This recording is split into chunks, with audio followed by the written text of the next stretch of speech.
Good evening, everyone, and welcome to Health Equity Solutions. My name is Aisha Clark, and I am the Deputy Director here.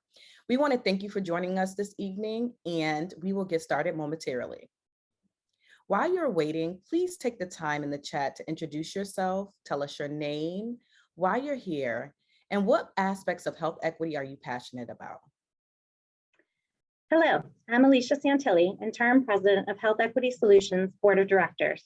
I want to take a moment to express our appreciation to our advocate sponsor, Stanley Black & Decker, and to our other supporting sponsors. I'd also like to acknowledge the HES staff who plans not only this event, but a week's worth of opportunities to get involved in health equity.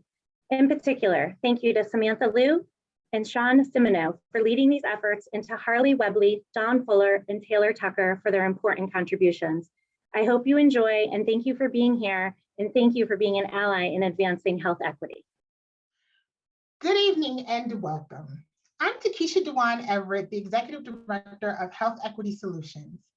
We are so pleased to celebrate Connecticut's 4th annual Health Equity Week with all of you today.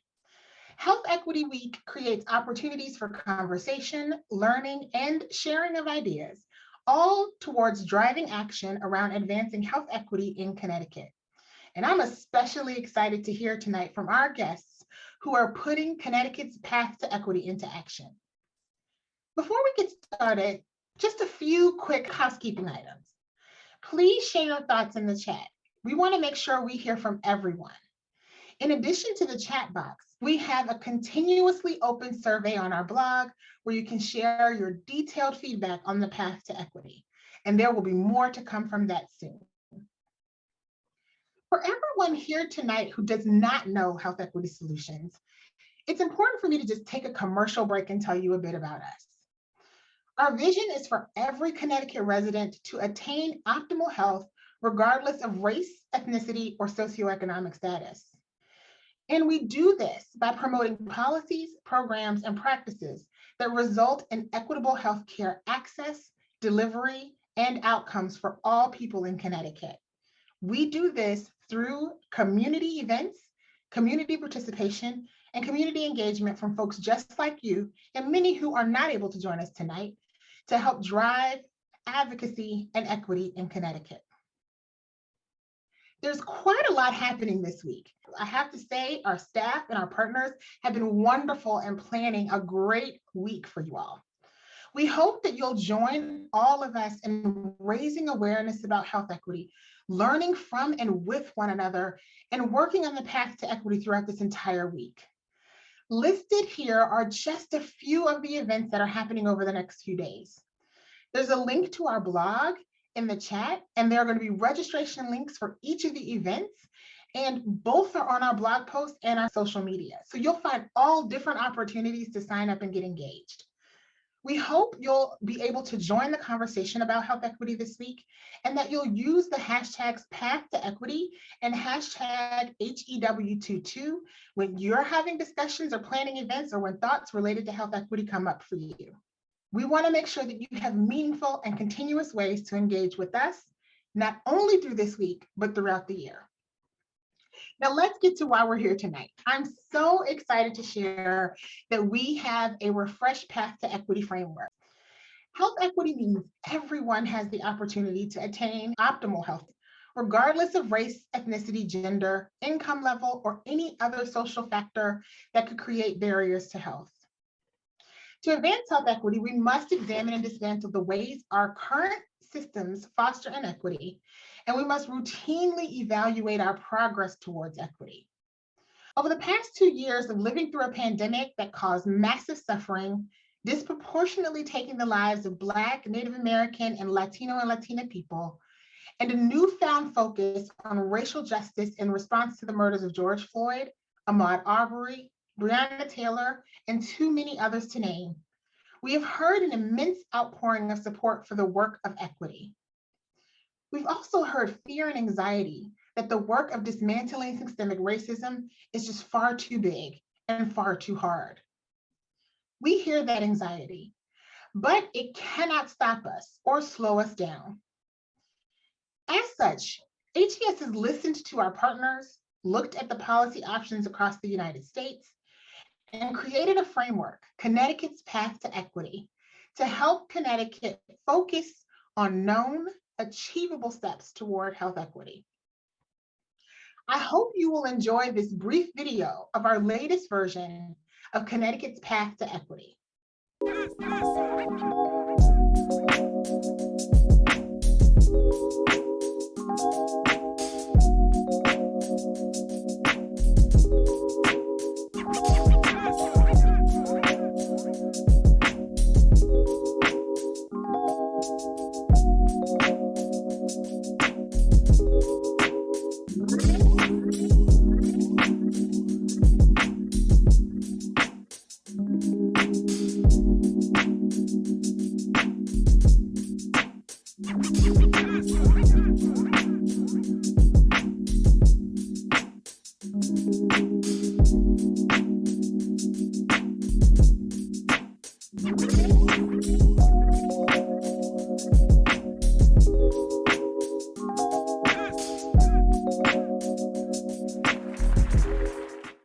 Before we move forward, I want to take a moment and pause to say a huge thank you to Harley Webley, who's the Health Equity Solutions Policy and Communication Specialist, for the great work she did on creating that video.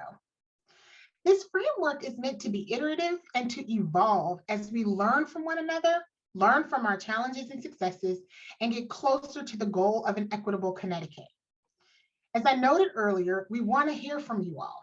So make sure you tell us what you think about the Path to Equity.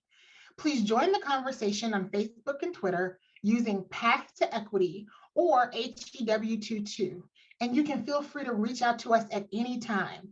Our contact information is being shared in the chat, and you'll have it again at the end of our program. We encourage you to deeply engage with the Path to Equity and to reach out to tell us your thoughts. Now, let's get started for why we're here tonight. I am so excited tonight to highlight 7 faces of equity, and you get to hear from these 7 people about how they're putting this framework into action. First, we'll have a panel discussion with 3 great individuals who work to remove barriers to health experienced by Connecticut residents. I'll now turn it over to my colleague, Kevin Collins, our Director of Training and Outreach, to introduce our 3 guests. Kevin, take it away. Thank you so much, Takesha, and welcome to our very esteemed guests tonight. With us, we have Dr. Lucinda Canty, we have Nanfi Lubogo, and lastly, we have Bianca Noroñas. Thank y'all for joining us tonight. I'm going to start by asking each of you to tell us a little bit about yourself and then tell us about the work that you're doing. So we're going to start with Bianca. First of all, thank you for the invitation to participate in this panel. It's an honor for me to be part of this important conversation. My name is Bianca Noroñas. I was born and raised in San Juan, Puerto Rico. On my island, I use the power of social media to organize and bring together mothers who are pregnant or breastfeeding or already raising their children. So together we can advocate for a rise in the areas of breastfeeding and childbirth. And then I became a breastfeeding educator and doula. In 2017, the winds of Hurricane Maria brought me to Hartford. Since I arrived, I noticed the difference between groups, towns, and the service that people receive depending on who you are or where you live. So working in the community day by day, I can hear and I can see with my own eyes the consequence of these inequities. So seeking to be part of this change that we all self-need, because I include myself and I include my family, I decided to study public health. In my opinion, the simplest way to define equity in health is that every human, regardless of their economic, social, or immigration status or where they're born, can access to basics and specialized service, medicine, treatment, complementary treatment, laboratory, alternative medicine, doula or midwife service in the same way, without economic, cultural, or language barrier. So that doesn't matter if the service is offered in the city or in the suburbs, that the service adjusts to the needs of each one without being like now that people have to adjust to the service and the accessibility or non-accessibility of the service. And that's why there are so many people suffering with their own life inequities in health in the middle of 2022 in America. Thank you. Dr. Canty, your research and work as a nurse, midwife, are all integral to birth equity. Would you please introduce yourself, tell us a little bit more about who you are, and tell us about how the pandemic affected equity from your perspective? Hello, everyone. I'm Lucinda Canty. I'm a nurse midwife. I'm also an assistant professor of nursing at the University of St. Joseph. I do a lot of advocacy in maternal health.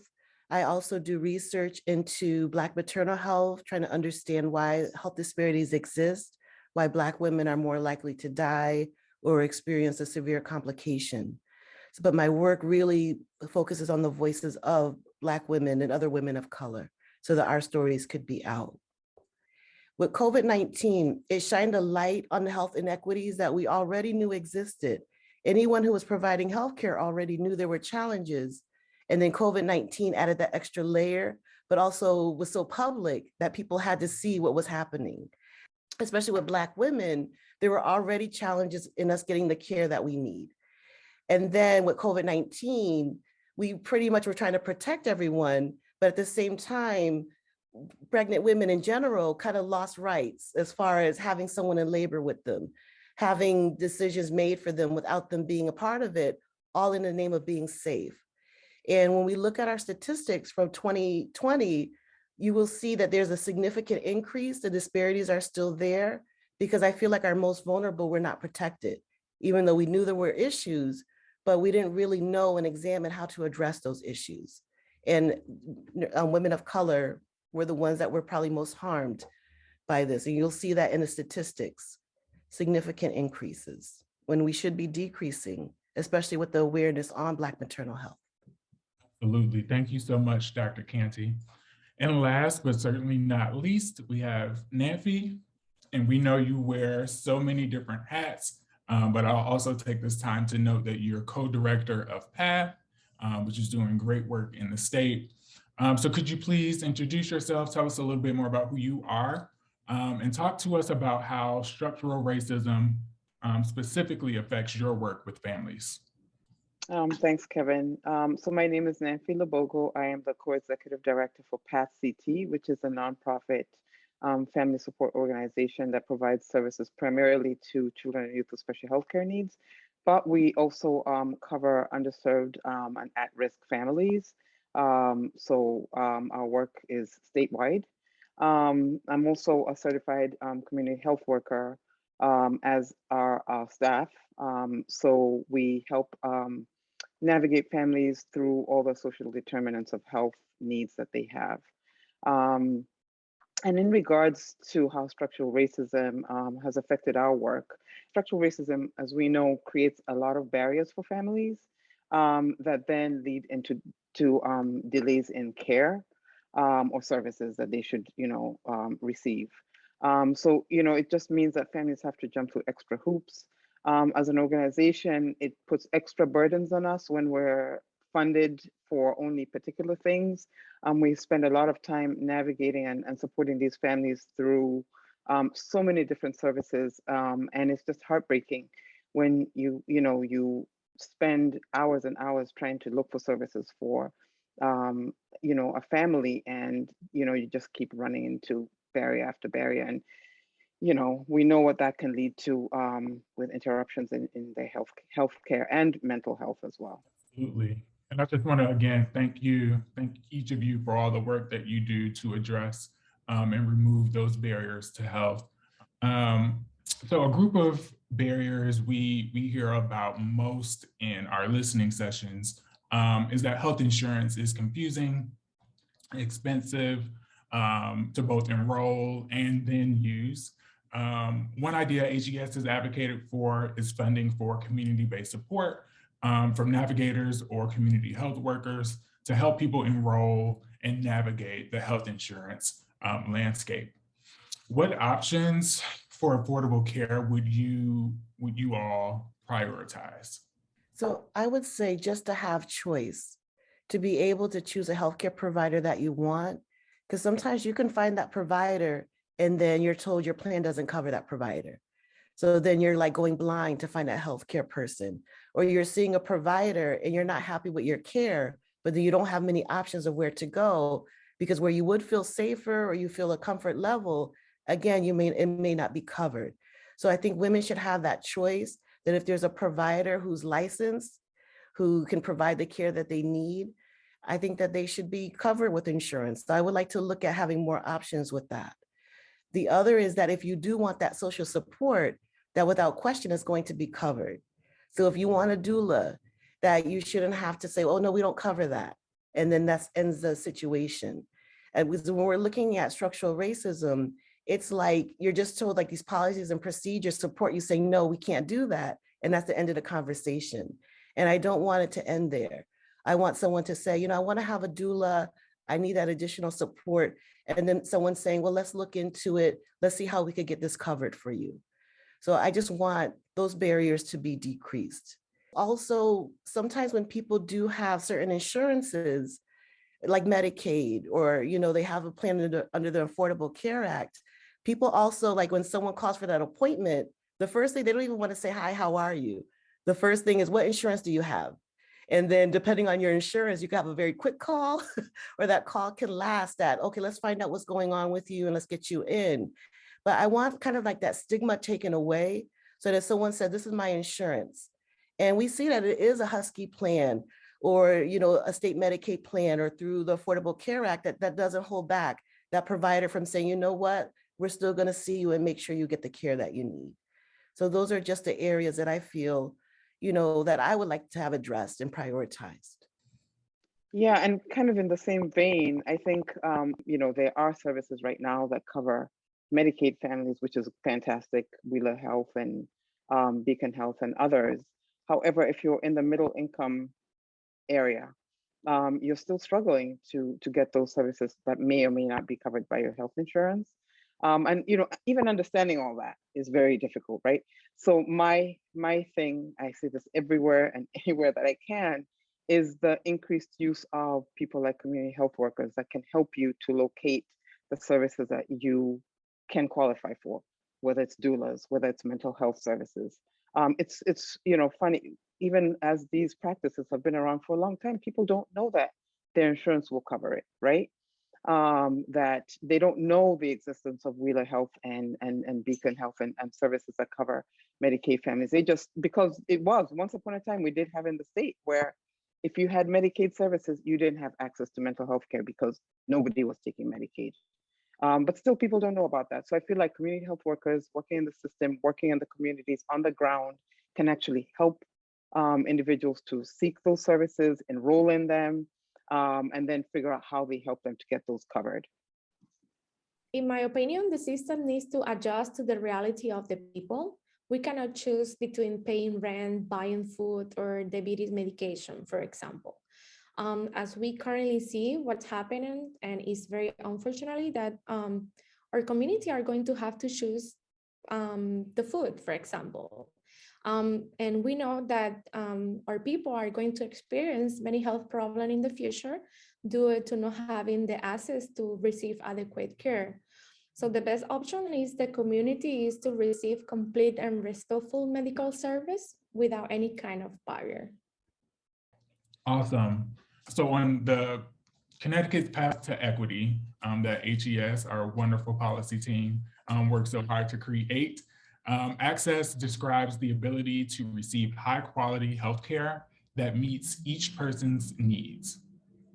Given your role as a certified CHW, what does Access mean to you? And what changes does Connecticut need to make to achieve equitable access to healthcare? I mean, access is everything, isn't it, right? If we have access to affordable healthcare, our lives ultimately and our healthcare is going to be better. If we have access to services, we're connected, we're getting what we need. So access really is everything. And I think as a community health worker, also access for us to be able to do our work is critical, because ultimately, if we're supporting the communities that we serve, but we ourselves are hitting barriers, then we're not providing the support that our the people that rely on us do. So I would like to see better access for community health workers to be represented and appreciated and supported and funded as part of healthcare teams in the state of Connecticut. We should be part of the healthcare team. When they do their ground rounds, a community health worker should always be there. When they're doing triage, community health workers should be part of the puzzle. You know, everything that healthcare teams are doing clinically and outside in the community health workers should be part of the team. I feel like oftentimes, you know, care coordinators or even the community health workers that are within the systems, they fare a little better because, like Dr. Canty said, they're within the system. You know, and they could have difficulties, obviously, because of the structural issues that they have within the system. But I feel like coordinating all of those pieces together and putting those pieces of the puzzle together is really important. So we need access, we need funding, we need to be supported and seen and appreciated for the work that we're doing in the communities. When I started looking into Black maternal health, and I want to understand why Black women were more likely to die, I was often told, well, they start prenatal care late, or they don't get care. And when I started to interview women, they were starting care in the first trimester. You know, some start care like at conception. As soon as they even think they're pregnant, they're getting care. You know, and those stories aren't often told, but it helped me look at access. Because access is, you could have someone who can listen to the baby's heartbeat. You can have someone who could do all these tests, but is that really quality care? So it's about having access, but it's about having access to quality care. And just being in an environment where you're heard, you're seen, you're listened to. But I found most importantly that you're not looking at them as being an object. You know, that you're not just to come in the standard questions. Let me do your blood pressure. Let me do your weight. Let me listen to your heartbeat. Okay, you're on your own. It's really about more than that. Even finding out what their name is, seeing them as being human. It's like those pieces of our care are often missing. Sorry if this sounds a little bit rough, but we need more non-whites doulas or non-whites community health worker because for example, doulas during the pregnancy and community health workers during the whole life of any kind of human are very, very important persons because you make that connection with the doula or the community health worker and you open your life to this person. Is a person that probably looks like you, probably has the same background as you, speak like you. So you trust a little bit more with that person. And for example, doula are very important because that they provide emotional support, they follow up in the health of the mother. The doula have educational and about pregnancy. So if the doula sees something, she cannot make a diagnosis, for example, but she sees something, she can recommend the mother to call the primary doctor, for example.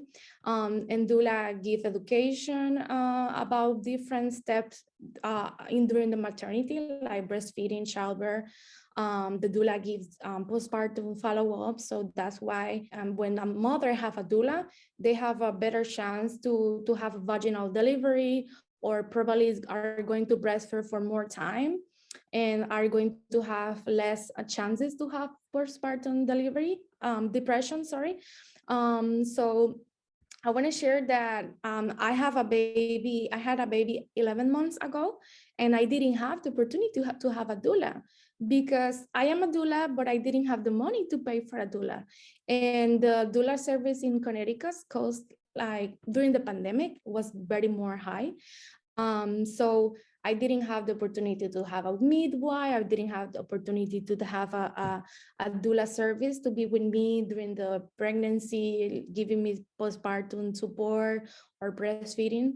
But it was very, very hard for me. And I know the importance of a doula. I know the importance that the doula is going to have, the impact that the doula is going to have with my own health. But I didn't have the opportunity because I didn't have the money. So I tried to be my own doula, but as a doula, we know that that's impossible. You can't be a mother and a doula during your labor. So hopefully we can have a doula for all, for the Husky and the Medicaid pay for the doula service, because we need to guarantee that our community have the opportunity to have the doula, because if our community don't have the doula service, they are going to have more problem with depression. Our community is going to have more problems to breastfeeding or to educate about different aspects of the maternity. It's very sad because when you go to the primary doctor or your OB-GYN, they don't have enough time to give you. There is a lot of education that we need.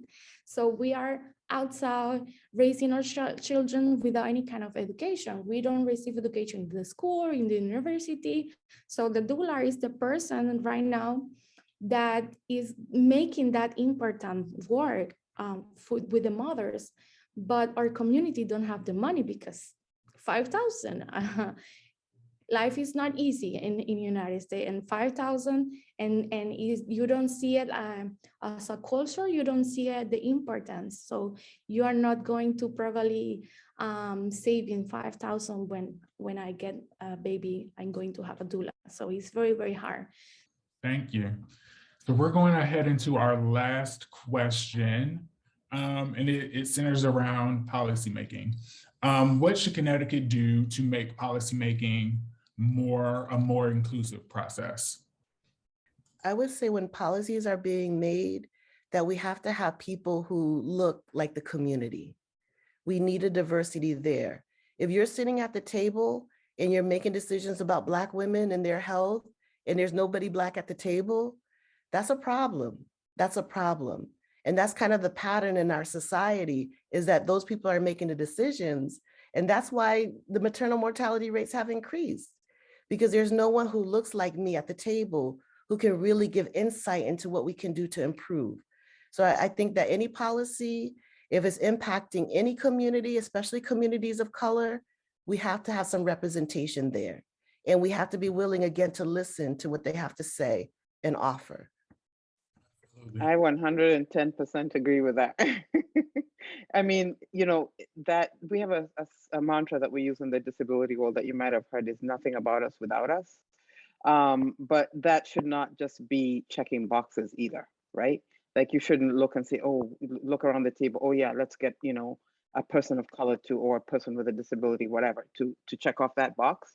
It should be real, true, meaningful engagement. So engaging the people who you're creating programs for in actual design of the programs, of the policies, of the structures, of the systems, with their voices heard every step of the way. There's nothing more frustrating than, you know, when you go into a community and, you know, they start saying, well, we're going to do this and this and this and this and this and that for you. And, you know, you get into the community and people are saying, well, none of this works, right? And you're forcing things on people that make absolutely no sense to them. And that they know they're just going to run into structural, you know, structural racism barriers.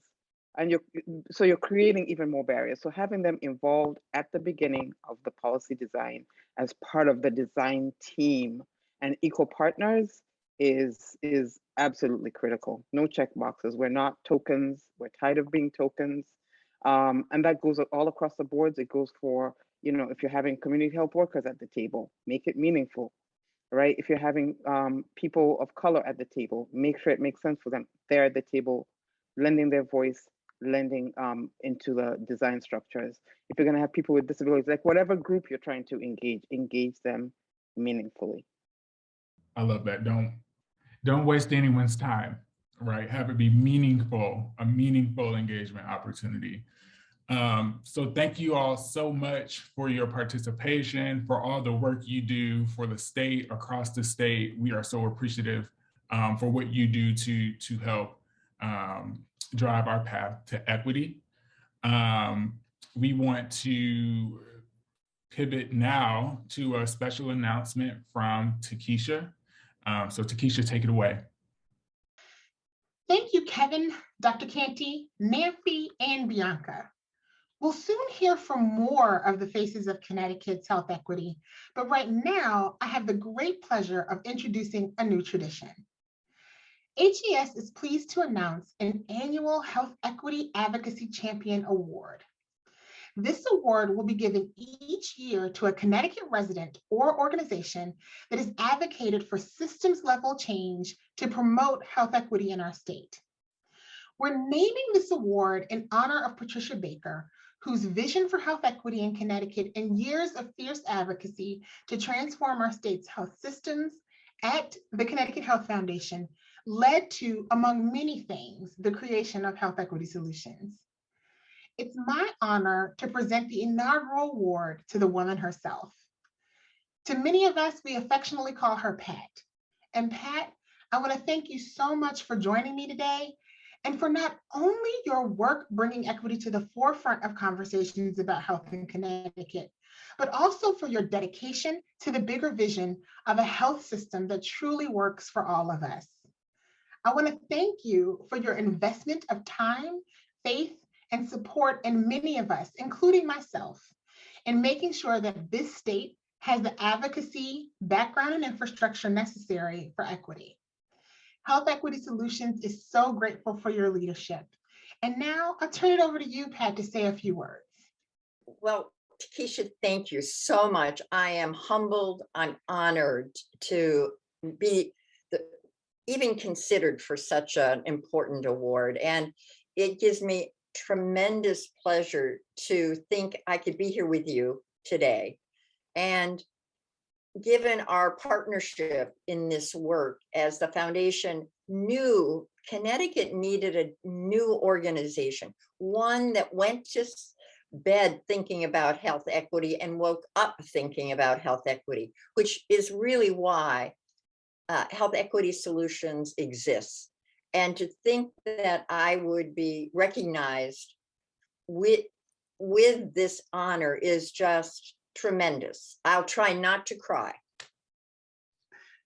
Thank you, Pat. It's well worth the tears because I too am so grateful for the thoughtfulness and the consideration that was put into creating Health Equity Solutions. And now we get to introduce this new tradition of bringing more and more people in Connecticut, including organizations, into the great space of advocacy and equity and honoring them with the Foresight and Vision Award for someone who is thinking about and thought about very hard around health systems change. So thank you so much. Well, thank you. And this is really, I think your words are very powerful and mean a great deal, because when the foundation gave birth to itself, it really recognized it wanted to be a force for change, not a check writer in the old kind of format of charity work, but rather a partner with organizations and institutions to really drive change that isn't just for helping one person today, but over time. And so it is with great excitement that I think about where we can go in these next years to come to advance health equity. That's a perfect segue into my one question for you. Tonight in this program, we're highlighting the faces of health equity and really talking about how each of these individual organizations and people can bring health equity to life in Connecticut. What can you say to your philanthropic partners and others who are listening about the role of philanthropy in activating action around equity? So I think of the role of philanthropy as a partner. We have the ability to invest, setting a table where you're bringing a wonderful meeting of minds. Maybe it's academia and research along with community and fostering, because both of those areas of expertise are critical in finding options for investment, for change. And then it's our job to think about, how does philanthropy kickstart? How do we invest in community organizations so they can have the resources of expertise? How do we bring expertise to advocates to help them as they're preparing testimony? And bottom line, it's about funding advocacy. That is critically important. And over my tenure, what I was really witnessed is a reluctance in 1999 to see partners invest in advocacy to a growing acceptance. But this is not, you have to think about it differently. It can't be, oh, we'll give you money for a year or two and wish you well and go forth and do. Advocacy needs long-term investment. And so it requires philanthropy to think a little different and think about long-term and how you drive change and how do we respectfully partner with community and advocacy organizations. And the Connecticut Health Foundation got into this business because data coupled with identifying greatest need drove our identification of what should our work do. Because we were a blank slate. We didn't want to duplicate anybody else's work. And we recognized that with the creation of the Connecticut Health Foundation, Connecticut had a chance to get new philanthropic dollars. And so when we saw in 1999, the Department of Public Health's multicultural report that showed African Americans fared worse than the majority population in every category, and had repeatedly for decades and decades. We knew that this was the compelling work that we had to invest in. It's not about philanthropy getting credit or in fact owning anything. It's about philanthropy listening, partnering, investing, evaluating, and helping their partners drive the next level of change. That is so right on and powerful. I love everything that was said, and I cannot wait to replay it and hear it again and soak it all in and to share it with all of your philanthropic partners. I think you said a lot of great things they need to hear.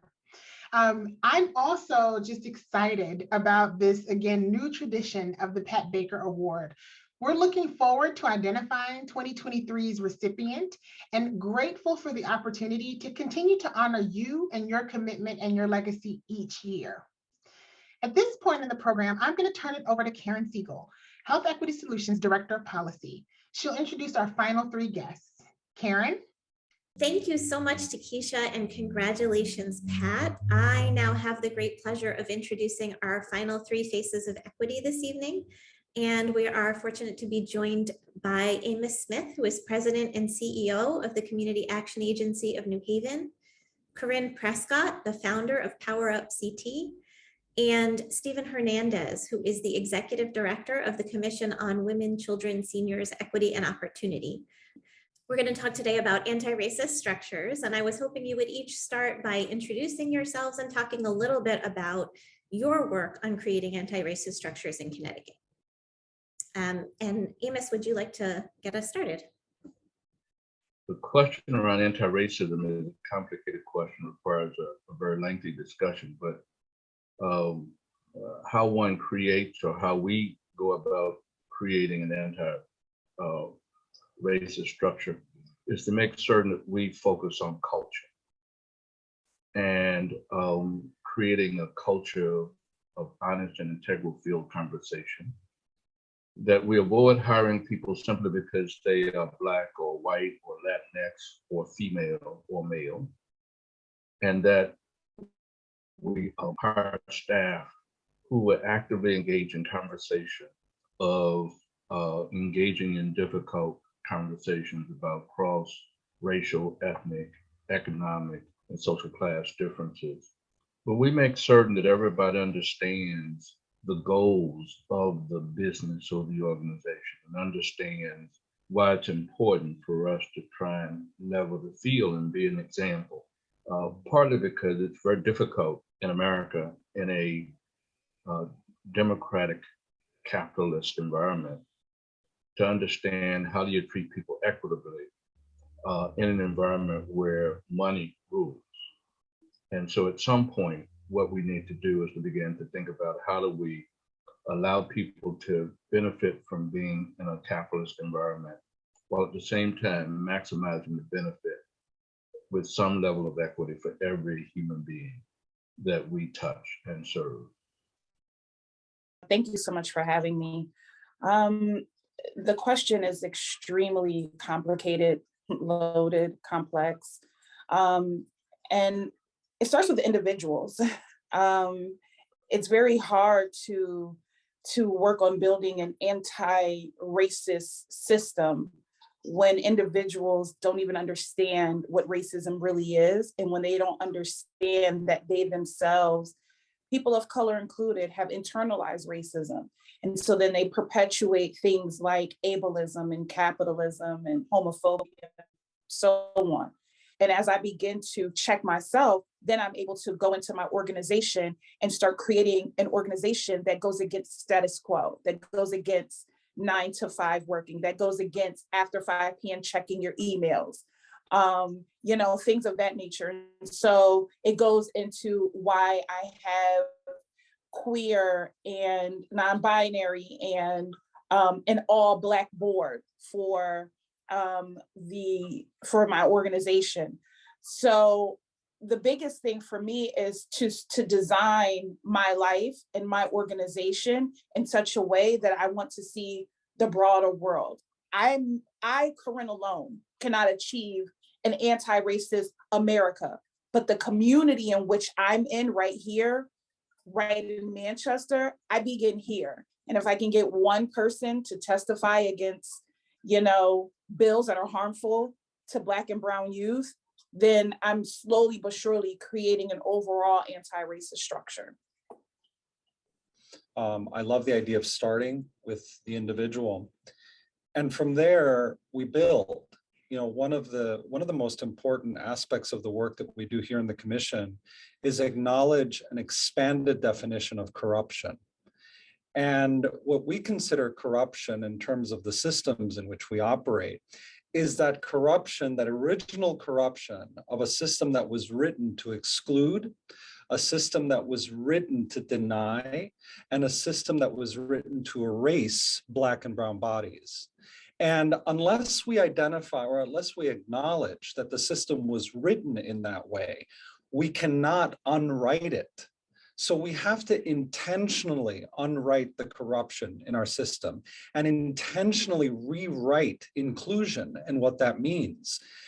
So this is hard work, but it's hard only because we haven't done it, not because it is impossible to do.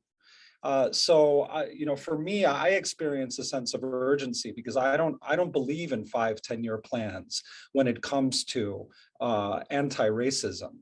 I think this requires an all hands on deck approach, and it starts with these very books that hold those original sins so firmly in their grasp.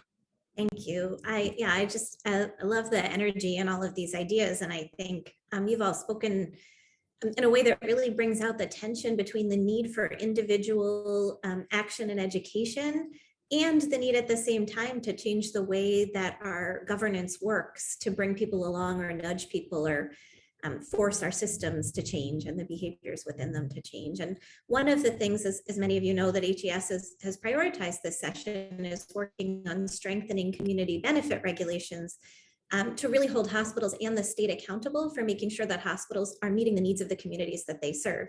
And that's just one opportunity for increasing transparency and trying to foster collaboration. I'd really love to hear from all of you where, ideas for where you would like to see Connecticut start and what processes or structures are necessary to make those work. One of the things that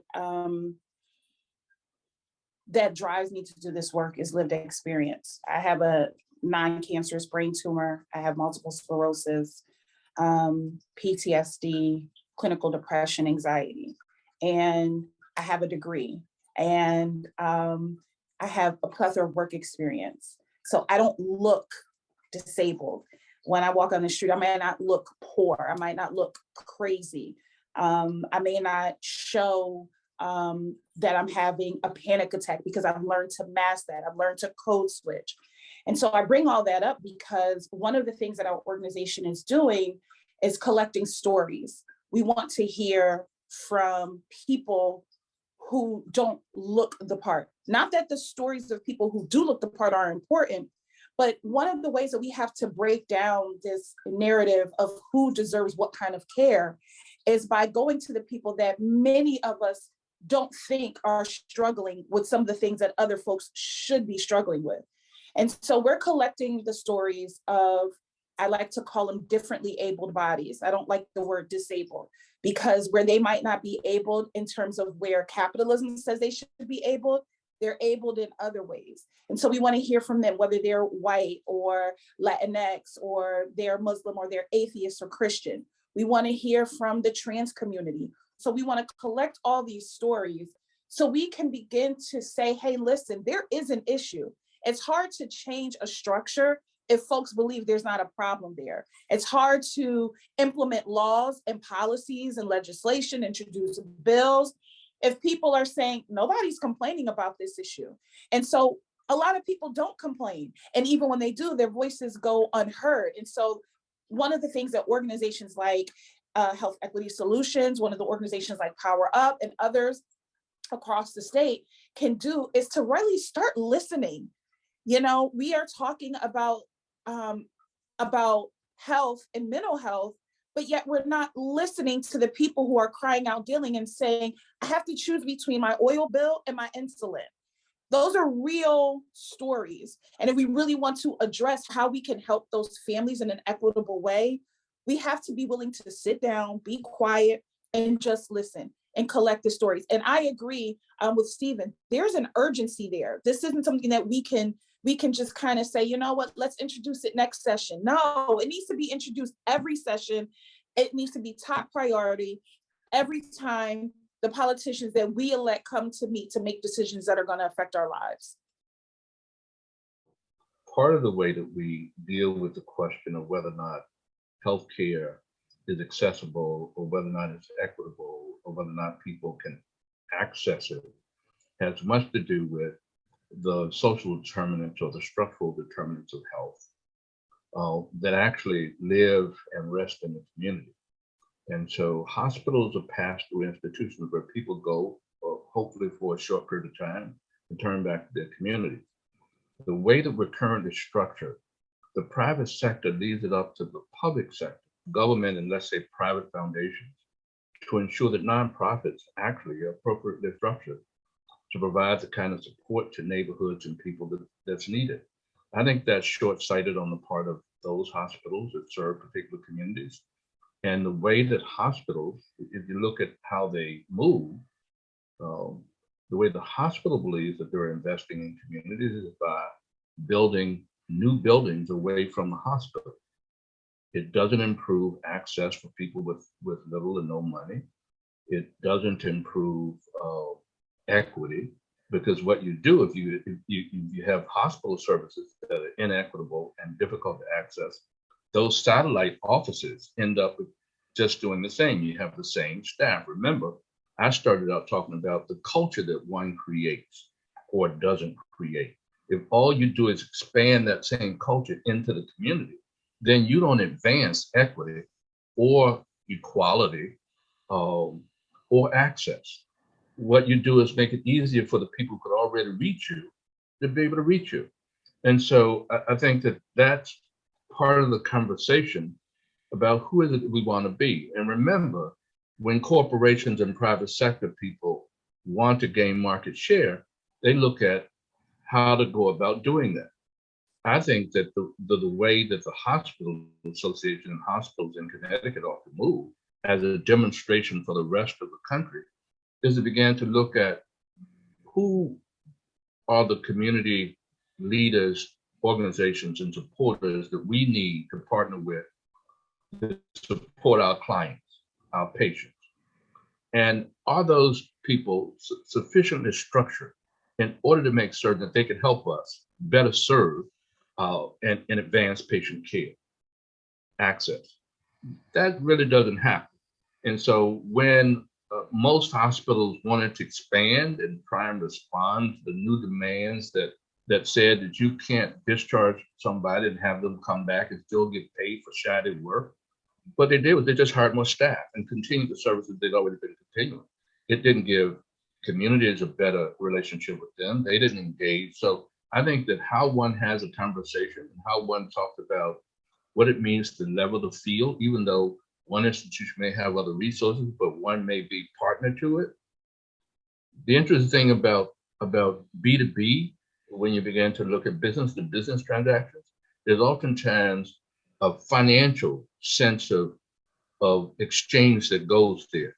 When you begin to look at business to community, the businesses want to get something from the community, but don't really want to put back into the community, not the people that they employ, into the community, in the organizations that they literally, their patients rely on for well-being. And I think that we have to begin to have a very different kind of conversation about how we pay for and structure not-for-profit services that those very patients rely on and depend on in order to become healthy.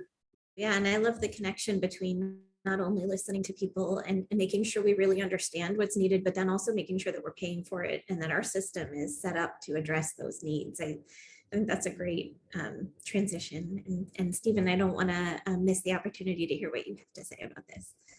Thank you so much. And you know, Black and brown bodies don't lie. And the consequence of discrimination and racism on the health, the long-term health outcomes of Black and brown people in the state is clearly seen. The last 2 years only exacerbated how clear that is, right? The disproportionate impact on Black and brown bodies of the pandemic, the long-term prospects, right, of a Black child born in Hartford versus a white child born in West Hartford is stark, not only in terms of longevity, but also in terms of quality of life. Access Health Connecticut did a study recently that compared those two lifelong trajectories. So we have to believe our bodies as well. And the problem with the hospital system as it's set up now is that hospitals need to evolve from being mere agents of intervention, of triage, to becoming partners and advocates in prevention. And anti-racism is prevention. And I mean, that's really, I couldn't say it any clearer. Anti-racism is prevention. I love that. I think that might become our new catchphrase. Really appreciate that kind of thinking through upstream efforts to undo the impacts of racism rather than just dealing with the symptoms and the illnesses that it causes. And I also think it's a nice segue to my next question for you all, which is of the changes that have happened during the pandemic.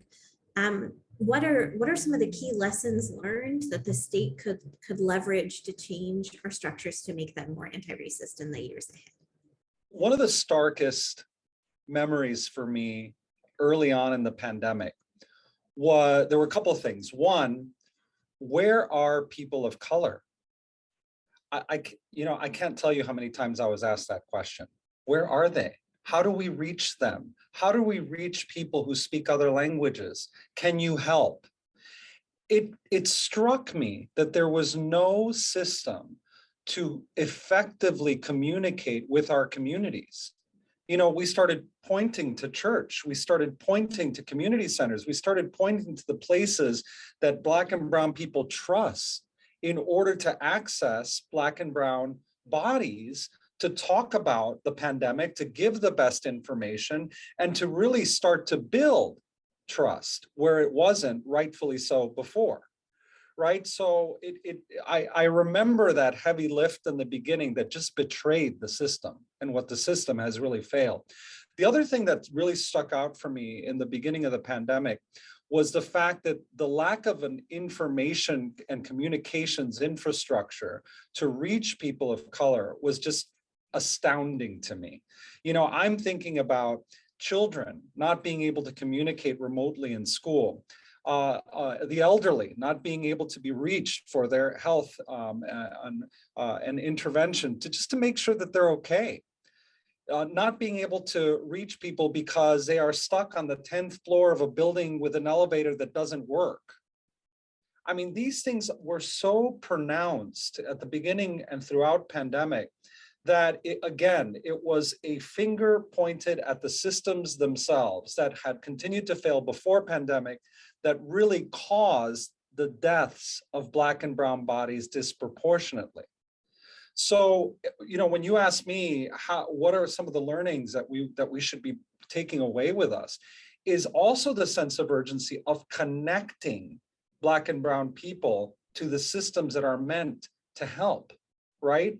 And really perfecting the systems that pretend to help.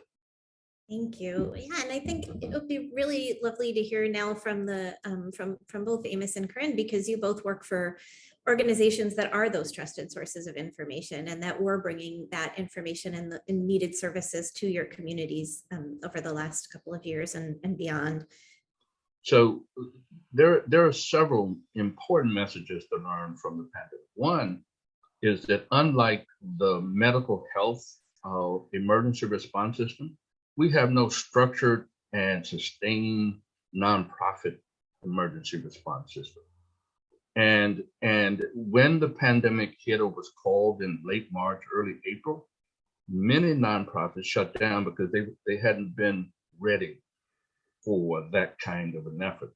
We have a sustained and long history of supporting hurricane, tornado, fire responses with a structured, medically driven side. Pandemic did something else. It uncovered a major gap in the infrastructure of the human support wheel of America. And so what it did was that it said that there were no organized structures, and that nonprofits need to have a sustained structure that not only ensures that we have an adequate and timely response, but it also needs to be tied to that existing medically driven infrastructure, ambulance, hospitals, those things, police, that trains annually. The other thing was that government, who held some money, not as much as what Congress ended up helping us with, but it wasn't nimble. And government has to plan in advance about how to ensure that its relationship with the federal government allows for there to be some nimble and flexible use of current dollars that are already in-house to respond to an immediate need like the pandemic. The other one is that there was absence and meaningful coordination between what we think of as a safety net. Our government misread that the social and health safety net was typically hospitals and community health centers. Well, the community health centers weren't even responding to their own clients, their own patients, because of the way that we rolled out testing and vaccination. They were available to people who could actually go online and schedule their appointments using technology. Well, Stephen said that there was a challenge around looking at school-age children who couldn't even respond to being in school because they didn't have computers.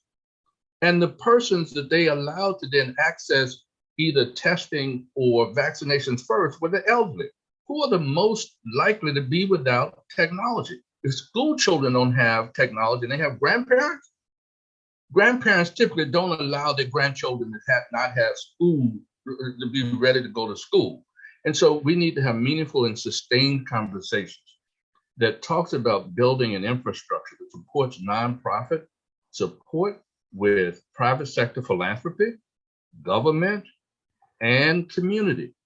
And right now, the pandemic is lifting, and we're going back to the way that we went into the pandemic without those conversations occurring, without any investments being made into infrastructure, which means that if this thing were to occur again, the state's response would be almost as anemic as it was when it first hit. Now, I will say that because the Biden administration did a hell of a job in getting money to communities once that administration took over, I would hate to see that to be our only response after having gone through and to miss these lessons that we can build on. And so I would encourage us to begin to look at the relationship between philanthropy, because if it were not philanthropy, those of us who had government contracts wouldn't have been able to respond to our clients as quickly as we did.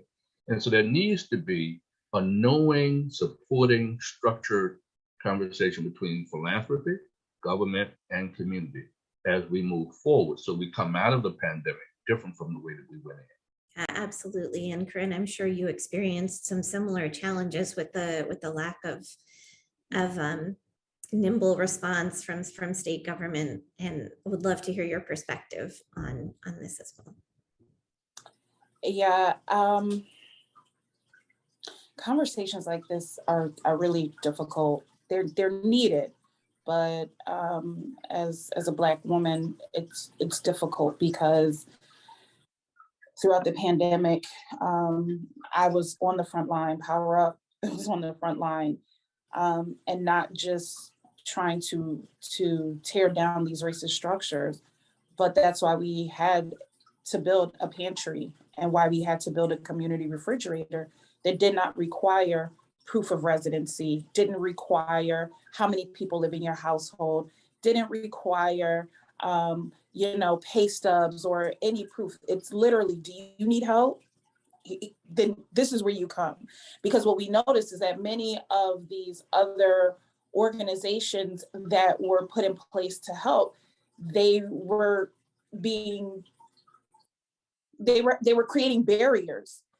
So it wasn't so much that there wasn't sufficient help out there, it was that there were so many barriers in place before you can even get access to the help.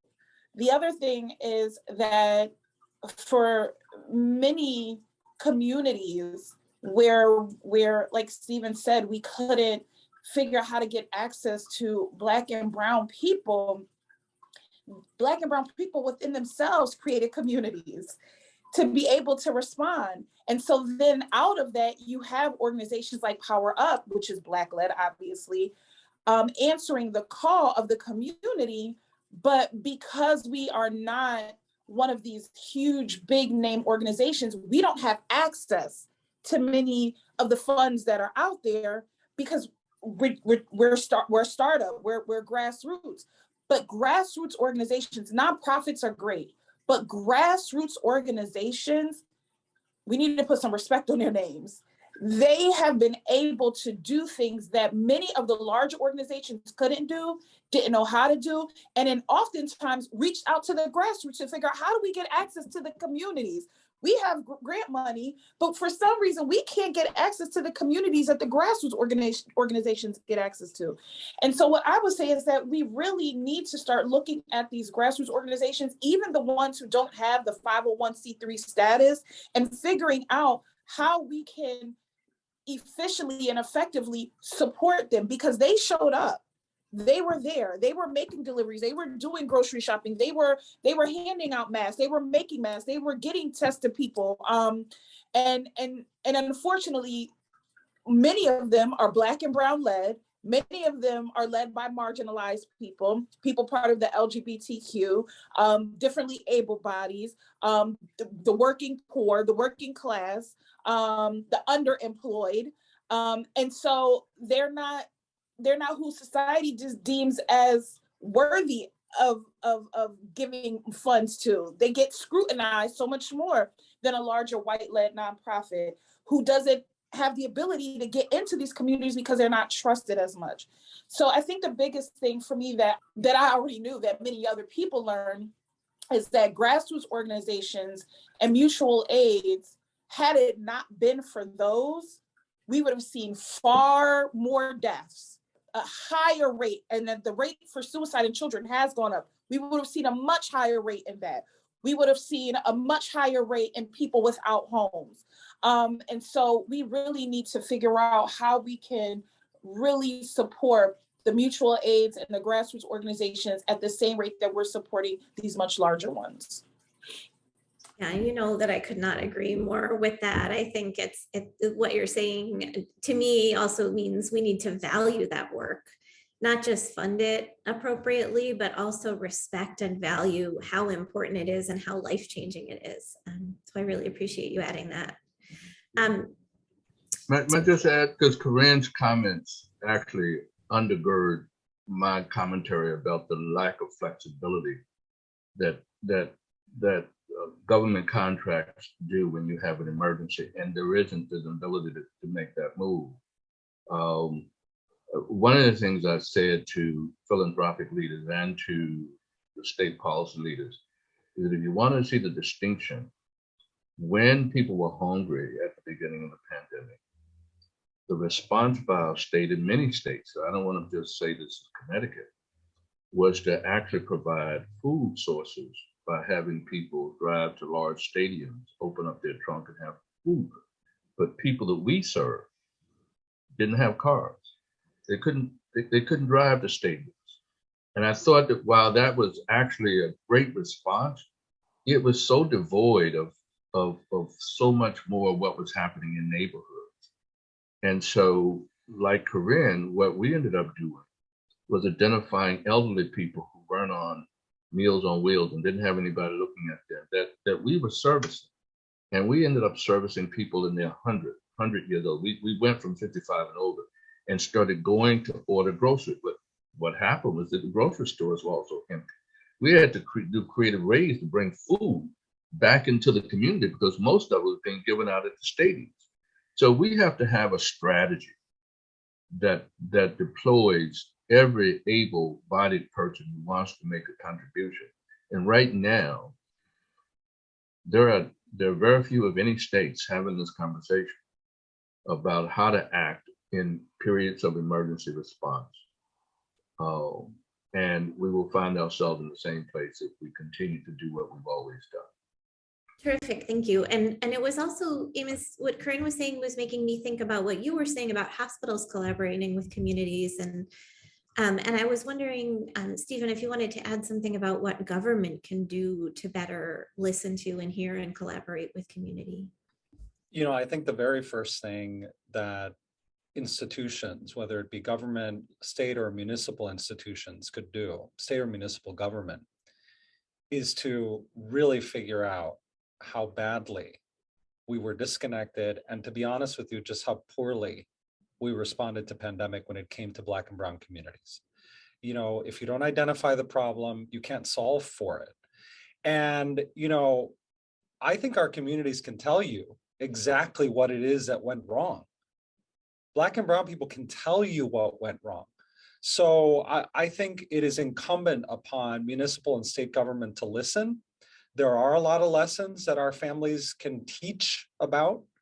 And that's where we begin. And then listen with the purpose of doing something about it, with the purpose of mending, with the purpose of building, rather than just with the purpose of memorializing.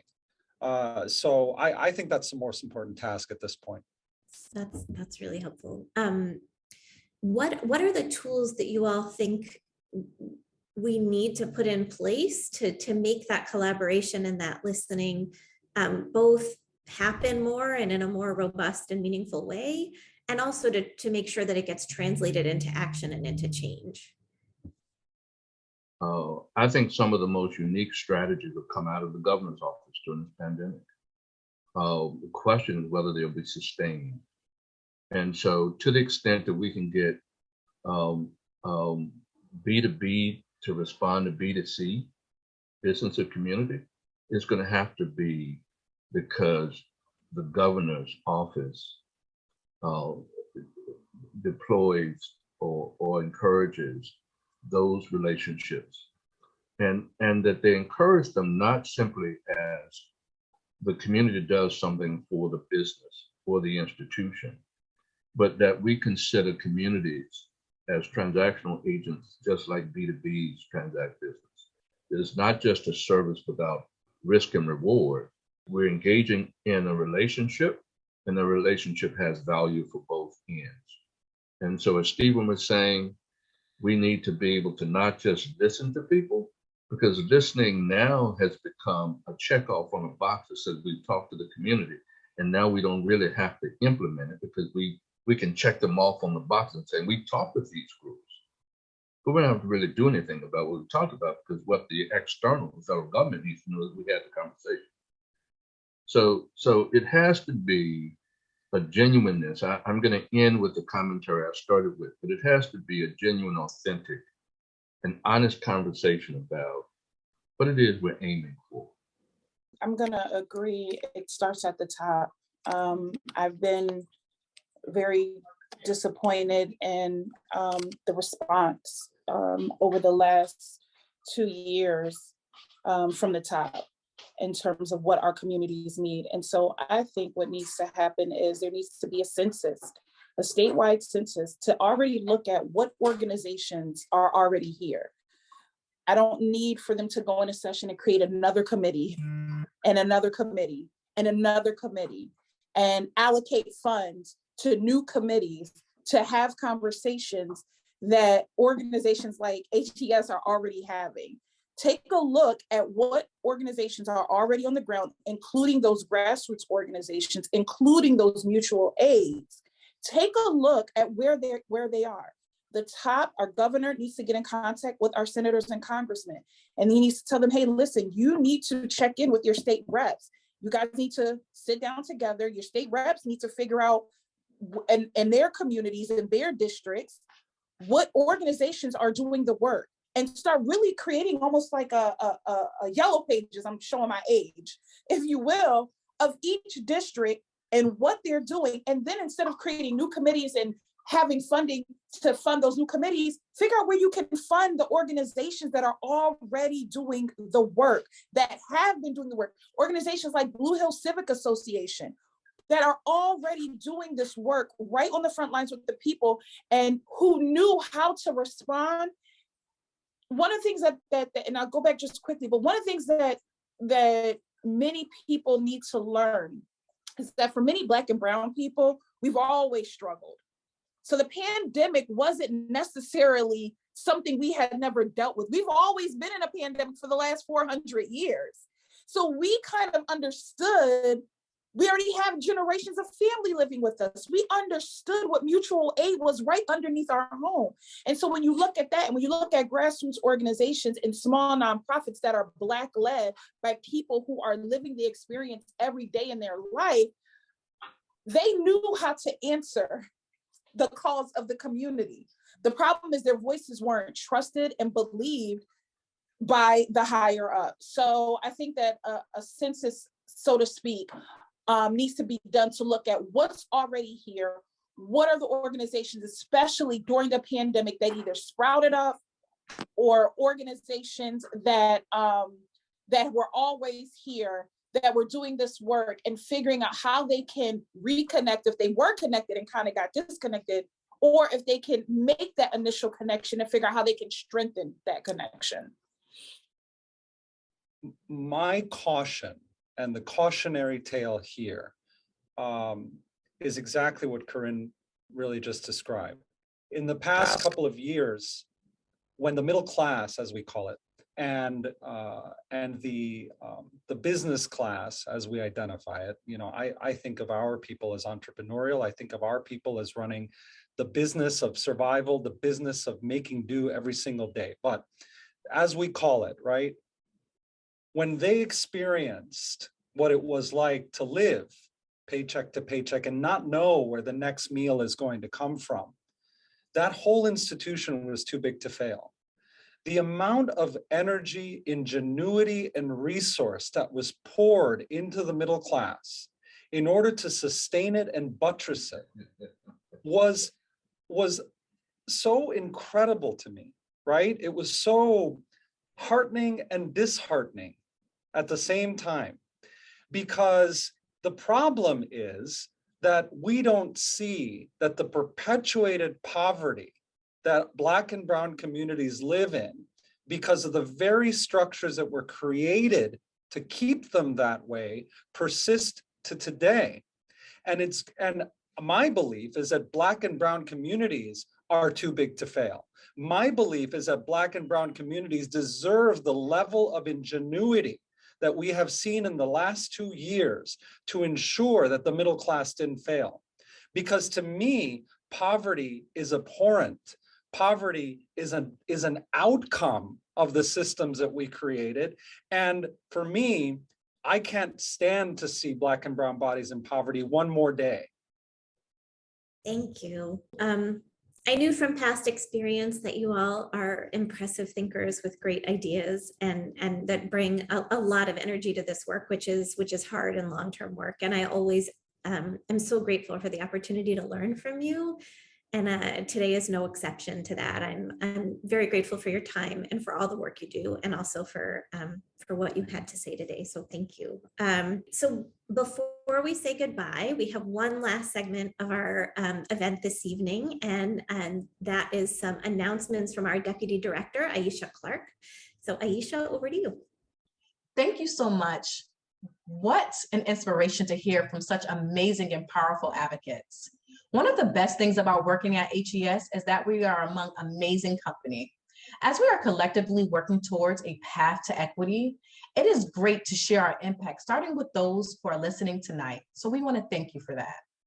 But before we close out this evening, we want to share some opportunities to get involved. As Takesha mentioned, Health Equity Week 2022 is full of different ways and opportunities. You will see that there are links being placed in the chat. So thank you, tech team. Take the time to register and join the conversation on social media. I encourage you to check out the HES display and the concourse between the Capitol and the Legislative Building. It shows the path to equity. Keep an eye out for our op-eds from HES and several others this week. You will be able to see these on our blog post, which is posted on our website. If you would like to be part of our impact, join us in advocating for health equity focused policies, sign up for our newsletter, and action alerts, which is being placed right now in the chat. HES is also offering opportunities to purchase our Brewing in Good company. Yes, the HES mug. These are located on Bonfire, which is located in the chat. And you also can donate on our website, which is www.hesct.org/donate. Again, we are grateful for all of you. HES recognizes that collaboration is the only way to put the path to equity in action. And we are deeply fortunate to have collaborators like you.